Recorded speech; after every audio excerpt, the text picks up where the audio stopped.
It's time now for the Success is Subjective podcast. Here is your host and therapeutic consultant for young adults only, Joanna Lilley.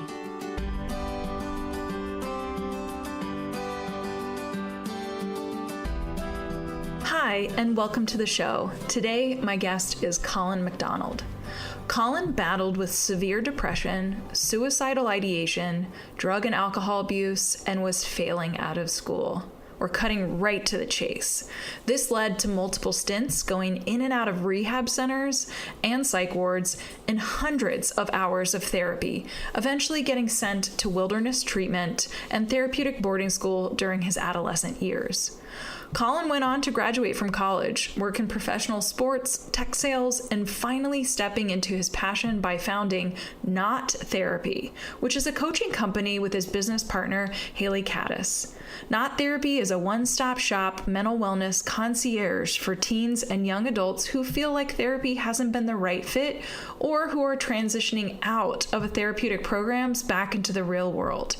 They are young people themselves who have been in their clients' shoes, and because of that, their approach to mentorship is rooted in personal expertise and empowers young people with relatable support and actionable tools. It's a great idea, and I'm excited to see Not Therapy continue to grow. Okay, let's get to the interview now with Colin MacDonald on today's edition of Success is Subjective.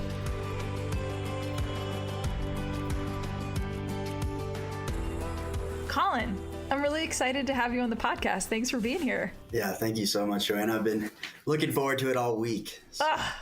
Music to my ears. Okay, so I know a little bit of your backstory just because of the conversations that you and I have had, especially around the work that you're doing right now, which we will absolutely get an opportunity to dive a little bit deeper into later. And also, like, the website for the work that you're doing is also super transparent and detailed in terms of your experiences.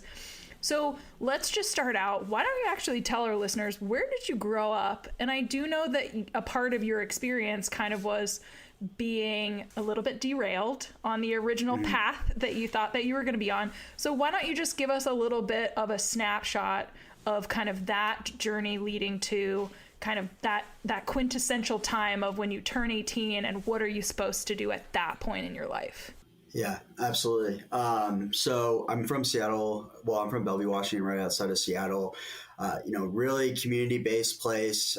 Had the same friends since I was in kindergarten, playing sports, go to the same high school, middle school, or elementary, middle school, high school. And, it's very influential from like Microsoft, all those big Seattle companies. Great place to raise a family. I think it's like number one by CNN. But it's a great place. And for me, even having all of that, I still was my own worst enemy growing up.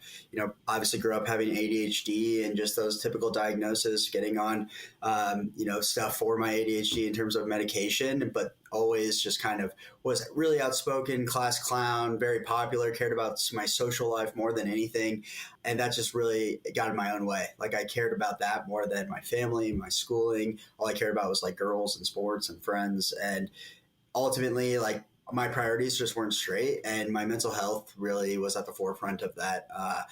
It led to from the time I was about 14 to 16, being in and out of psych wards. My parents really tried it all. I was an inpatient, I was an outpatient, I was in therapy, I was in multiple psych wards. And this eventually led to, me having a attempted suicide overdose where I ended up having to get my stomach pumped when I was about 15. My parents really had no idea what to do.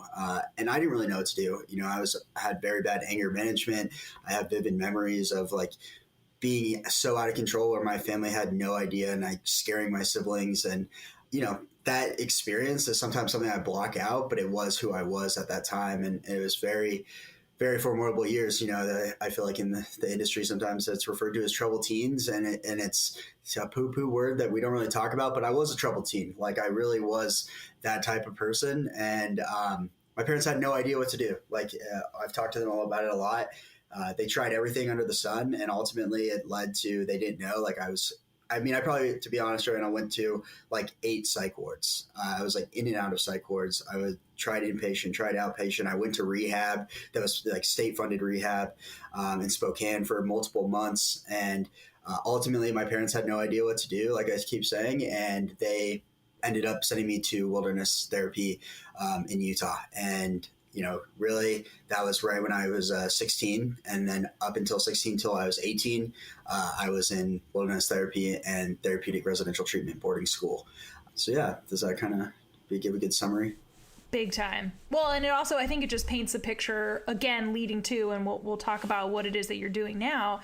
It gives you kind of the clout of like, I have lived experience, right? Like when we talk about people that have had not just been connected to a lot of like localized outpatient or, like you said, kind of state sponsored experiences, like your parents were really trying everything. What's working? Like we are desperate because what we're trying, and just kind of, if like everything that you just rattled off is a spectrum of types of treatment or resources that are available to people that sometimes we don't actually even understand if that's a match for what they need. And that's something you can obviously speak to in the work that you're doing now. Yeah. Another thing I just want to add to about that whole experience is I had a ton of friends. Like I was very social. I was good at sports. I was, I could play multiple sports in high school. Like I had an active lifestyle where you wouldn't, like, I didn't have the typical, like, introvert social anxiety of like people being like, oh, I feel like he needs more help. Like I needed help because I was picking a path for myself that was not headed in a good direction. Right. And so, like you said, my parents really did try everything. Anything that they could go to get advice on, they tried it. And so I give them credit with that. And it was ultimately like a helpless feeling that they had, So once and I know you said that, hey, between 15 and 18, I was in a wilderness therapy program, and then I was in a therapeutic boarding school or residential treatment program. What did you end up hearing or doing once you graduated from that experience, launching into, again, what the rest of society would say is that typical kind of milestone of launching into adulthood? So I'm curious to hear from you what you did, but also what was kind of the direction that you were hearing. Yeah, I mean, it was very typical for people in my boarding school to go to college. Like it was definitely like a place to get your credits in line, get, you on a path to go on what the typical path to success looks like. So from there, I went to Eastern Washington University 3 weeks after leaving treatment.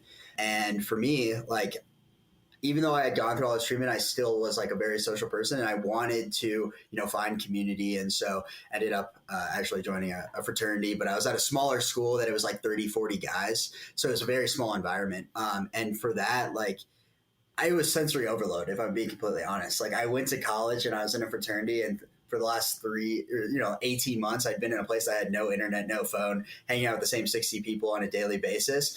And then I was like, had free range to do whatever I wanted. And I had my parents' support. I was like 4 hours away from them.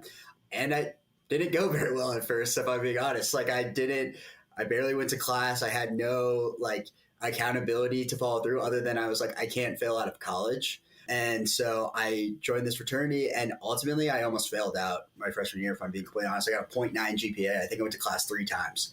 But this will kind of tie back in. But the community of my fraternity, because it was smaller, they were like, you're going to fail out of college. Like, what are you doing? And so they made me go to the library every day with them. Like I sat in a study room with my brothers, and they made me go to the library, and they made me be going to class because ultimately they wanted what was best for me. And I didn't really tell my parents. To be honest, I knew that if I failed twice in a row, then I would fail out of college, and I never failed after that. So it was a big wake up call for me. But yeah, that's like what I did right away, is going into college right off the back after leaving treatment.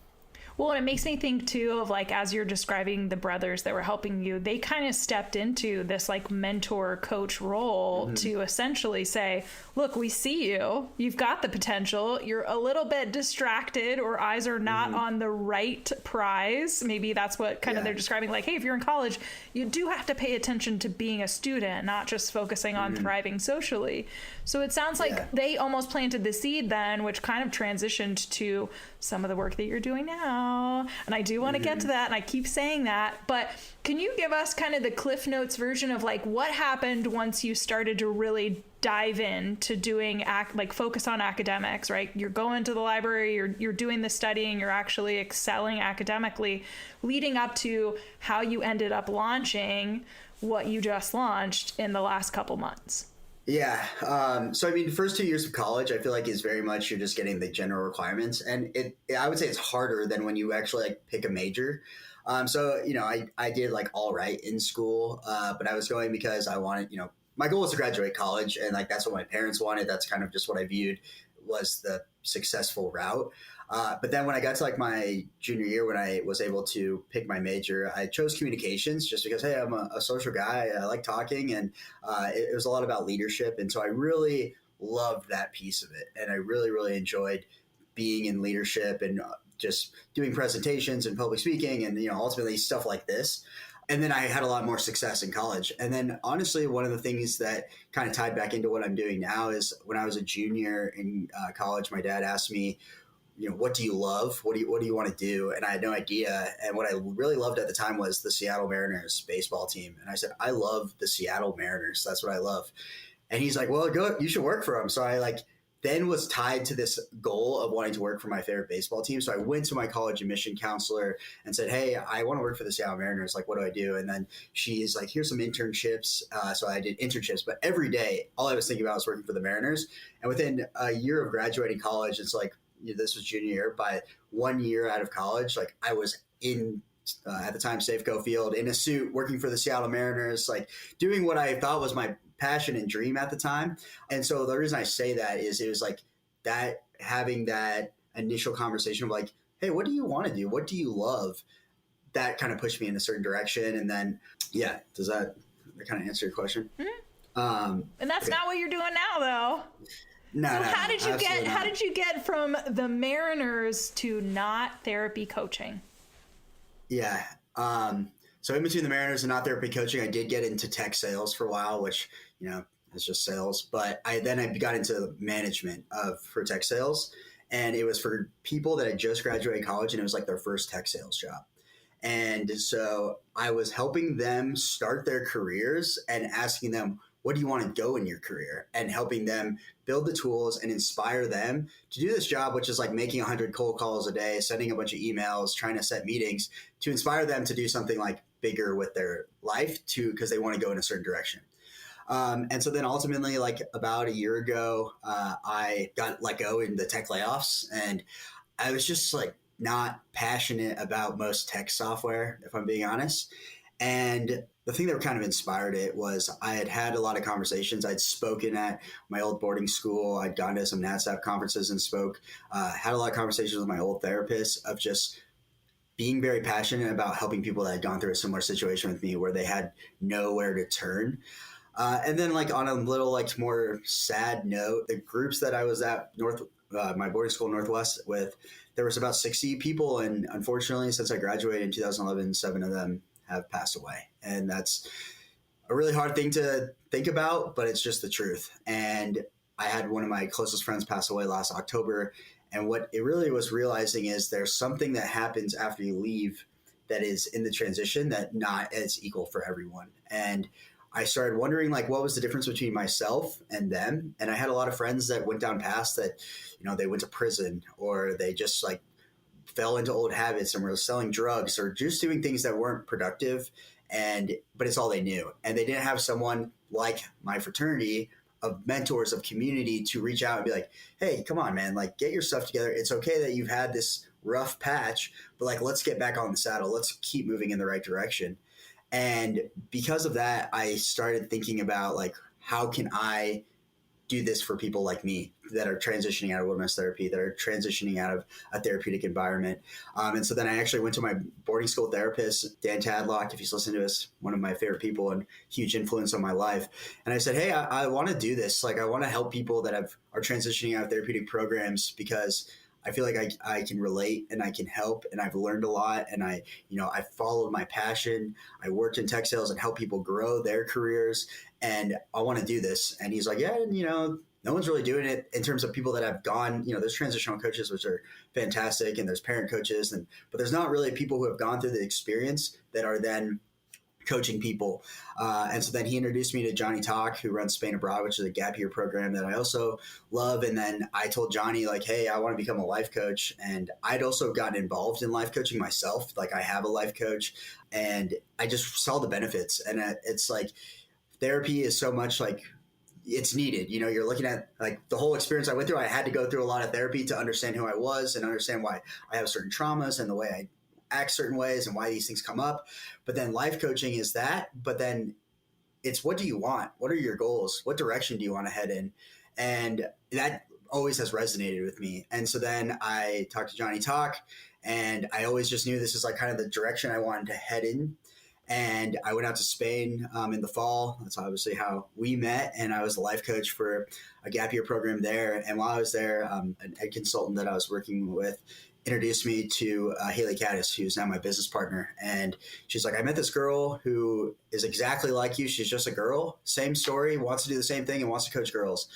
So Haley and I got on a conversation, and we had the exact same story. Like, she lost 6 girls that she went to her boarding school with. She went to wilderness therapy. She's the oldest sibling. We both had ran away from our boarding schools at one point, and it was just so eerily similar that we were just like, why don't we just do this together? And so we kind of just started the process of, networking, building a website. Who do we want to work with? What is the situation we want them to be in? And then to come up with a name, we're like, well, after treatment, you go through so much therapy, and like, you're just like, I don't want to do therapy. And we talk to parents like, my kid doesn't want to do therapy. And we're like, well, what are we? And we're like, well, we're not therapy. And so that's how Not Therapy Was Coaching was born, just like on that journey and like having this life experience and wanting to help people, and then meeting someone that was perfectly aligned with that. And yeah, it's been a really beautiful process, and it's shaping up to be, kind of like the purpose that I've been looking for a long time. So I'm just going to ask you this question, because we talk about, the stereotypes around success, right? Like what the definition of success looks like. I typically ask my guests, do you see yourself as successful? Because I think that that's kind of a pretty pointed question. Okay, so I'm going to ask you this because literally you launched essentially what became a vision or a passion project, and you've co-created an amazing business that's needed, right? Like you saw the gap. And so, now that you're off the ground, the pointed question is, do you see yourself as successful? As you're asking that question, I'm like, well, Joanna, success is subjective, but I view myself as successful because I genuinely don't feel like I'm doing any work. Or I say this often, like I view my whole life as work, but like not work in like a 9-to-5 way. And that like me going to the gym every day is work, because I'm working towards a vision, a purpose, something that I want with my life that's bigger than the day to day. Like I'm working towards something that I'm building for myself, right? And I get to create my own schedule, and I get to work with people I want. I get to partner with, people like, have conversations with people like you, partner with really amazing programs that are doing work that I'm passionate about. And so I think like, I would say I do view myself as successful, but I think success is such a broad range. Like I feel like I'm successful because I was able to think of something that I wanted to do, and then find someone that also wanted to do it and launch a business off of it where I'm able to like make a living doing it.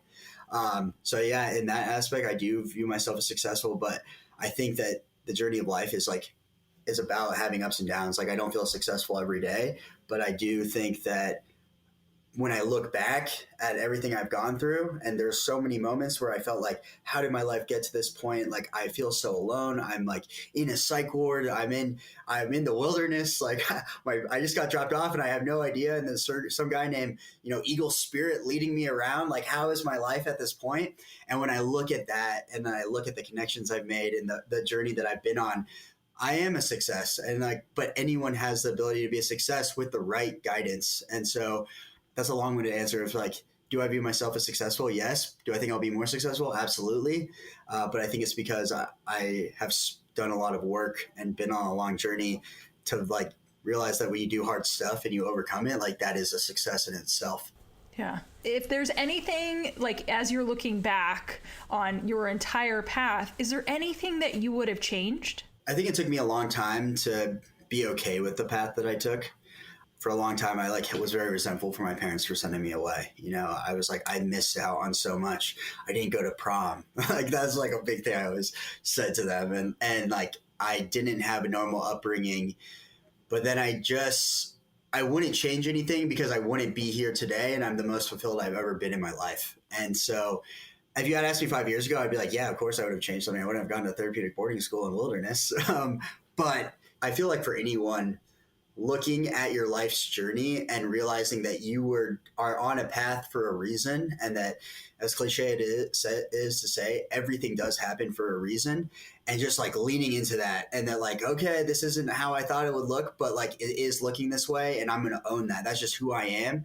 And I think that's like what Haley and I do very well, is like owning the story, owning our journey. And so I wouldn't change anything because I wouldn't be here talking to you today if I went a different way. And also, like, my life has been exciting. I didn't have the typical upbringing. Like, I've had an exciting life. I worked for my favorite sports team. I've lived in the wilderness of Utah and in the mountains of North Idaho, and I just was a life coach in Spain. And so no, I wouldn't have changed anything. Okay, so I'm going to ask you another pointed question. Knowing that, or even just hearing, like, how did we even come up with the name of the business that we're launching? Not therapy coaching. So just give me like what you feel like is the one or two top things that kind of differentiate you and Haley from other coaches, because let's be real, right? Here's the candid conversation. We talk about coaches all the time. And at this point, it's almost becoming a little bit like muddied water. Like, people are all getting lumped together: recovery coaches, executive function coaches, life coaches. But you and I both know that those are not the same thing. In fact, they're wildly different.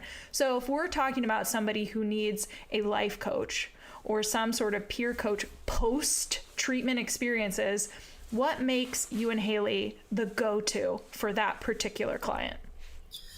Yeah, I think one thing we realized just through our experience is the only people that understand your experience are the people that went through it, right? Like, you can be working in the field for as long as possible. You can be a therapist, you can be an ed consultant, but the only people who I can talk to about going to Wilderness, even if you're a wilderness guide, right? Like, you were out there, but did you have your whole life turned upside down? Like, did you at one point be thinking your life was going one direction, and then the next you're sitting in Utah? Like, how the hell did my life get to this point?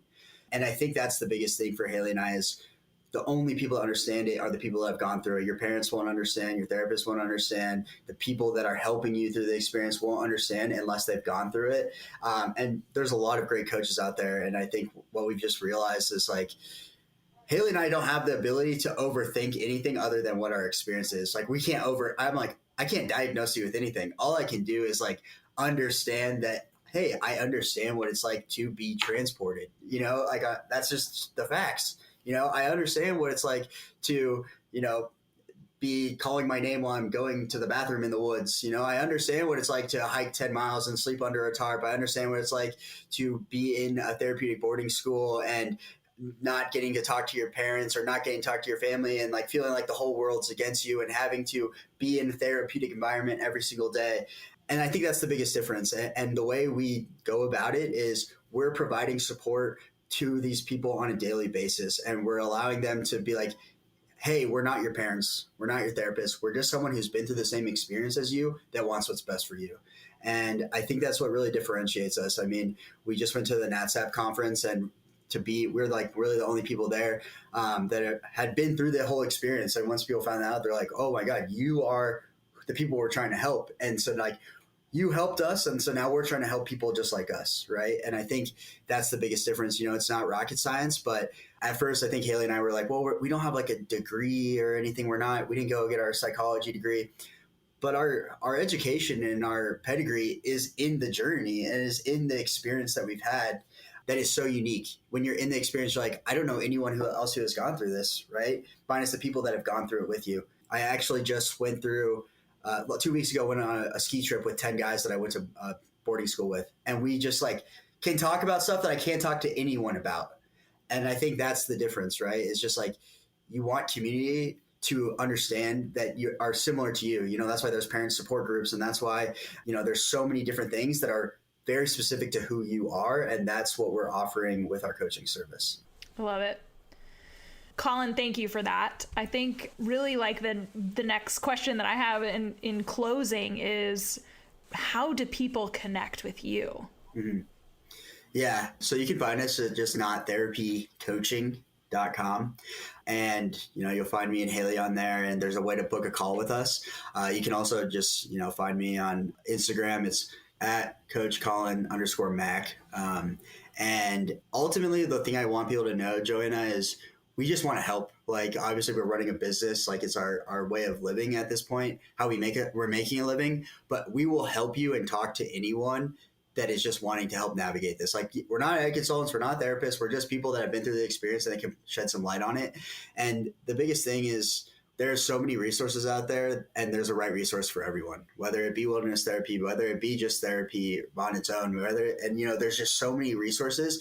And if you just want someone that's relatable, that's been through it, that can talk to you about what it's like on the other side and point you in a certain direction, we're happy to do that. We love talking to parents. Obviously, our favorite thing is talking to, young adults who are in the experience as well. But ultimately, we just want to help as many people as possible. And I think in general, like, mental health in the next generation is a crisis that is, needs to be addressed. And we're not asking young adults enough, like, what do you want to do with your life, and encouraging them to do those things. Like, you want to be a DJ, like, go be a DJ. Like, I'll help you and encourage you and support you. So yeah, I would say if you want to reach out, you can, my email is colin@nottherapycoaching.com, but more importantly, the website is just nottherapycoaching.com. So yeah, I would say that's the best way. And, our doors are open. Both Haley and I are very passionate about it. Like I said, it doesn't feel like a job. We wake up every morning doing what we love and what we've wanted to do for a long time. And now we're just able to do it as a job, which it doesn't really feel like one. So, well, Colin, thanks again for carving out some time to share a little bit of your journey, but more importantly, talk about the work that you're doing. And then obviously kind of doing that call to action or invitation for folks to connect to you, because to your point, you are interested in helping people. So for those of you that are listening, all the contact information is in the show notes. Reach out to Colin and Haley. Thanks again. Thank you, Joanna.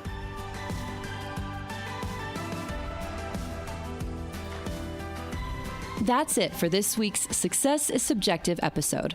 We want to thank our guest for joining Joanna on the show this week and for being willing to share your journey. This podcast would not exist if it weren't for people such as yourself. Stay tuned for our next episode, where you can bet it'll be another amazing human sharing their personal story with the world. Make sure you check out the show notes, where you will find contact information, website details, and all social media for our guest. Put a face with a voice by accessing their interview on the newly formed successissubjective.org website. If you are interested in being a guest on the podcast, you can email Joanna at joanna@successissubjective.org.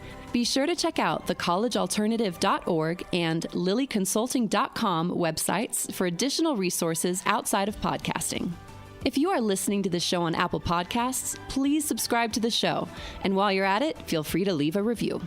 You can also download to listen to the Success is Subjective podcast on other popular podcast apps, such as Audible, Google Podcast, iHeartRadio, Spotify, Stitcher, and TuneIn Radio. Last but not least, Success is Subjective is listener-supported, made possible by our team and by you. You can support this podcast by joining the Patreon community at patreon.com/successissubjective. Thank you for tuning in, and remember, there is no single path through life. Success is what you make it.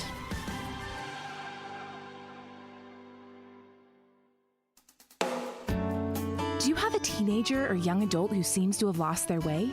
Maybe they need help navigating adolescence, adulthood, and decisions surrounding higher education. Or maybe they have become withdrawn, their grades are slipping, or they are flat out living a reckless lifestyle, and you're concerned about their health and well-being. If this describes what your teen or young adult is facing, a therapeutic consultant may be able to help.